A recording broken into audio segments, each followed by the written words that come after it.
कभी फुर्सत मिले तो पढ़ना मुझे। मैं तुम्हारे हर समस्या का समाधान हूँ। मैं भारत का संविधान हूँ। सभी देशवासियों को संविधान दिवस की हार्दिक शुभकामनाएं एवं बधाई।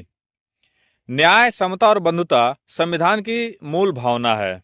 बाबा साहब डॉक्टर भीमराव अंबेडकर की अद्भुत दृष्टि, प्रखर विचार और अथक परिश्रम से निर्मित हमारा संविधान विश्व के सबसे सशक्त लोकतांत्रिक संविधानों में से एक है। हमारा संविधान एकता, अखंडता और प्रगति के आधार होने के साथ साथ देश के हर नागरिक को बराबर सम्मान प्रदान करता है। इसलिए सभी लोग बाबा साहब अंबेडकर को ही संविधान के निर्माता मानते हैं। लेकिन कुछ मनुवादी सोच के लोग बाबा साहब अंबेडकर को नहीं, BN राव को संविधान निर्माता मानते हैं।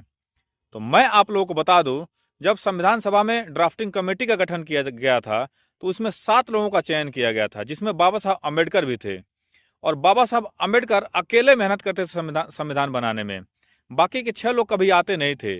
कोई दिल्ली से बहुत दूर था इसलिए नहीं आता था, कोई समय से पहले ही मर गया, कोई अमेरिका चला गया, और किसी की तबीयत बहुत ज़्यादा खराब होती थी तो वो आता नहीं था। बाबा साहब अंबेडकर हमेशा अकेले मेहनत करते थे।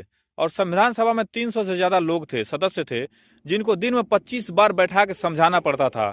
जो मसौदा बाबा साहब तैयार करते थे, दिन में 25 बार समझाते थे, और किसी एक को भी वो गलत लगता था तो संविधान से निकाल दिया जाता था।